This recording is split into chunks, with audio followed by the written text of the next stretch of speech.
Amis lecteurs, amis téléspectateurs, amis du Congo, bonsoir. En 2012, il y avait eu un assassinat d'un Congolais.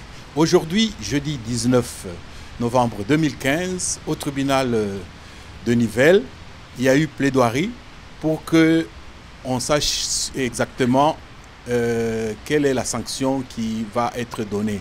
Eh bien, pour en savoir plus, nous nous sommes déplacés ici. Nous avons suivi le procès et nous avons donné la parole aux avocats des deux parties. Malheureusement, l'avocat de l'autre partie n'a pas voulu donner sa version. Et que disent les avocats de M. Chimbombo? Suivez dans ce reportage. Nous sommes au tribunal de Nivelles où vient de se clôturer la plaidoirie de l'affaire Kamasimba. Merci. Est-ce que vous pouvez en quelques mots nous dire en quoi elle a consisté cette affaire? Eh bien, l'affaire Kamasimba concerne en fait un meurtre commis par un Congolais contre un autre Congolais. Il s'agit tous de Congolais qui sont venus très jeunes en Belgique. Et ceci est dans un contexte des conflits entre des Congolais qui évoluent tous dans le milieu de Waterloo et de Braine-l'Alleud. Le meurtre a été commis en 2012. Alors personnellement, j'interviens comme avocat de la partie civile, donc je défends bien entendu les intérêts de la famille Chimbombo Mukuna. Aujourd'hui, c'était la plaidoirie de tous les avocats, c'est-à-dire l'avocat de la défense, mais aussi les avocats des parties civiles. Nous attendons ce soir même le verdict qui pourrait intervenir à tout moment. Il faut savoir que les jurés sont maintenant en train de délibérer à huis clos. On ne sait pas encore exactement à quel moment est-ce que le verdict sera rendu, mais il peut intervenir encore ce soir vers 20h, 21h, 22h. Nous n'en savons rien.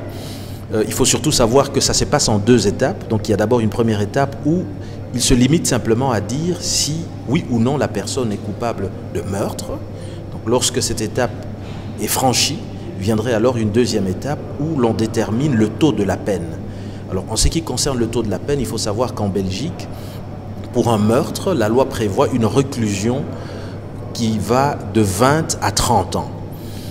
Il faut aussi savoir que dans certaines circonstances, l'on peut retenir ce qu'on appelle l'excuse de la provocation. Donc dans ce cas-là, la personne reconnue coupable de meurtre peut se voir appliquer un taux de peine légèrement inférieur à 20 ans, qui peut varier parfois entre 10 et 20 ans.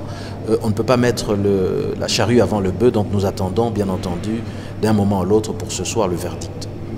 Nous aurions bien aimé avoir l'avis de l'autre partie, mais votre confrère s'est excusé, il a dit qu'il ne pouvait parler qu'après le verdict, mais actualité oblige, on est avec vous. Est-ce que vous pouvez donner quelle a été votre ligne de plaidoirie? Eh bien, c'est très simple, c'est-à-dire qu'à partir du moment où un meurtre a été constaté, un meurtre dans des conditions totalement atroces, il faut savoir que la personne a utilisé d'abord un pistolet, par la suite il a utilisé un fusil de chasse calibre 12, alors que ce n'était pas nécessaire, alors même que les experts ont établi que la victime pouvait encore être sauvée, il y avait encore moyen effectivement d'appeler une ambulance et de sauver cette victime, que lorsque, après les deux premiers coups de feu, la personne se retrouvait à terre, gisant à même le sol, l'auteur du crime, plutôt que de s'arrêter, a encore pris un couteau qu'il a enfoncé non seulement au niveau du thorax, mais ensuite au niveau abdominal. Donc tout ceci s'est fait avec une cruauté exceptionnelle qui, bien entendu, ne manquera pas d'attirer en tout cas l'attention des jurés au moment de leur délibéré qui est en cours actuellement. Oui, un dernier mot? Eh bien, je dirais simplement que c'est triste de voir finalement des Congolais s'entretuer en Belgique. Il faut donc se poser aussi la question de l'éducation que nous donnons à nos enfants ici en Belgique. Est-ce que le problème ne vient pas aussi finalement du fait que certains parents pensent bien faire d'envoyer leurs enfants encore trop jeunes évoluer en Belgique pour pouvoir bénéficier, soi-disant, d'un bon encadrement, d'une bonne éducation? Est-ce que finalement, le sens même du libertinage, le trop-plein de liberté que l'on peut laisser à nos enfants en Belgique, est-ce que ce n'est pas cela qui est aussi à la source d'un certain nombre de dérapages comme celui que nous vivons actuellement dans le cadre de ce procès?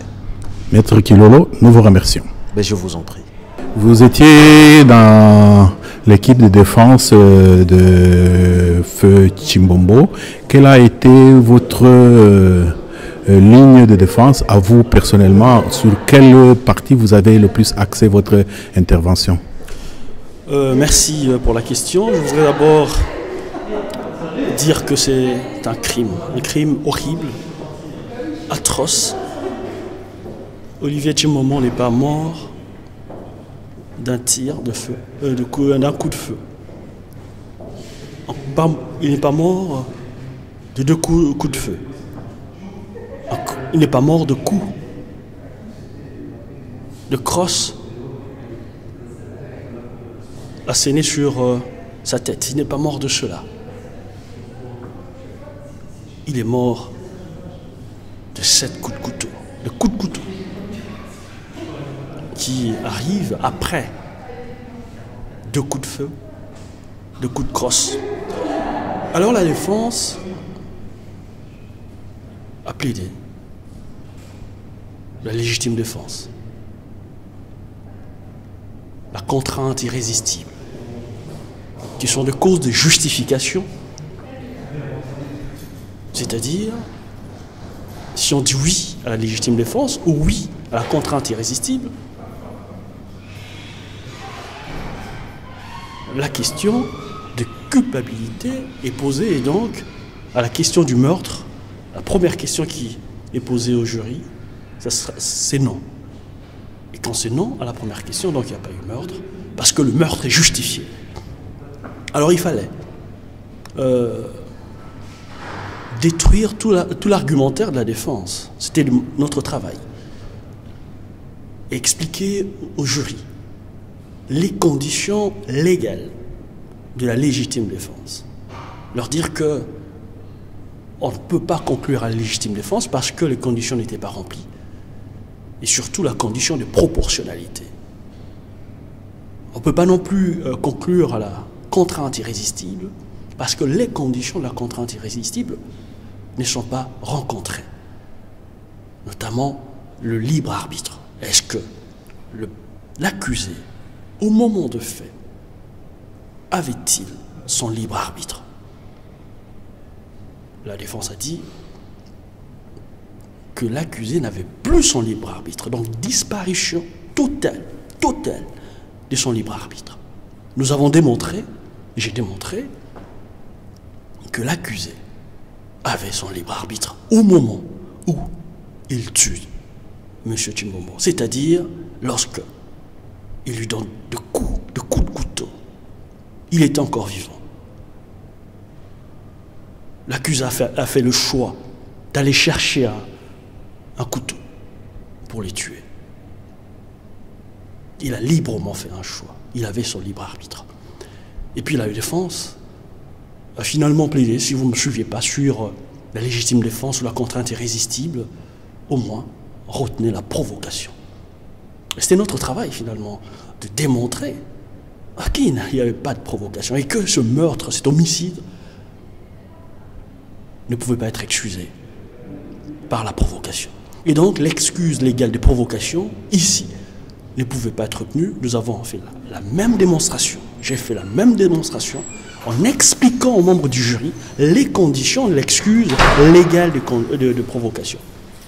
Notamment la proportionnalité, ou le critère de l'homme normal et raisonnable.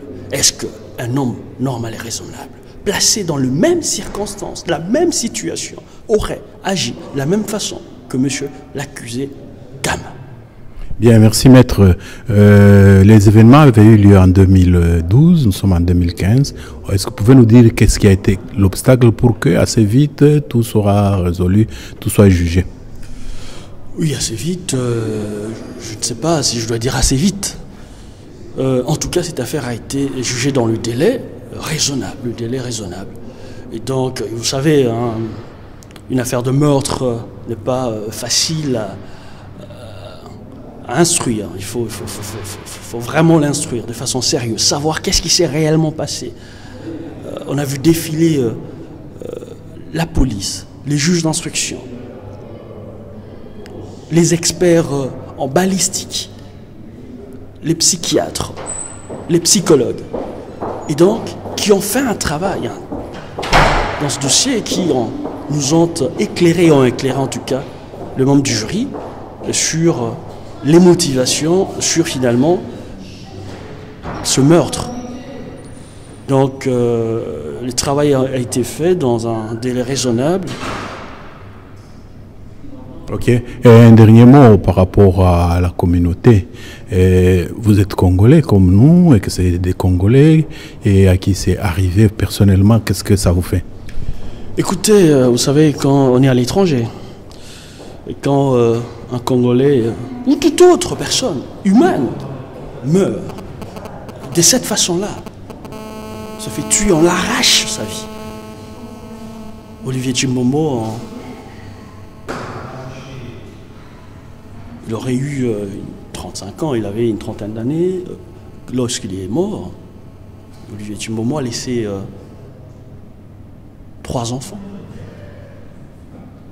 Et même si, pour toute autre personne qui serait mort dans ces conditions-là, un crime aussi abominable, ou simplement un crime, un meurtre, c'est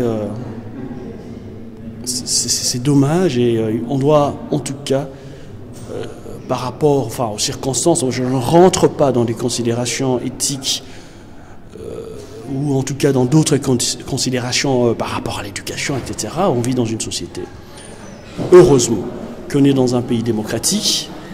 Ici, moi, j'ai demandé, et je dis aux membres du jury, que les lois démocratiques, pas les lois de la rue, les lois démocratiques, nos lois, elles doivent s'appliquer.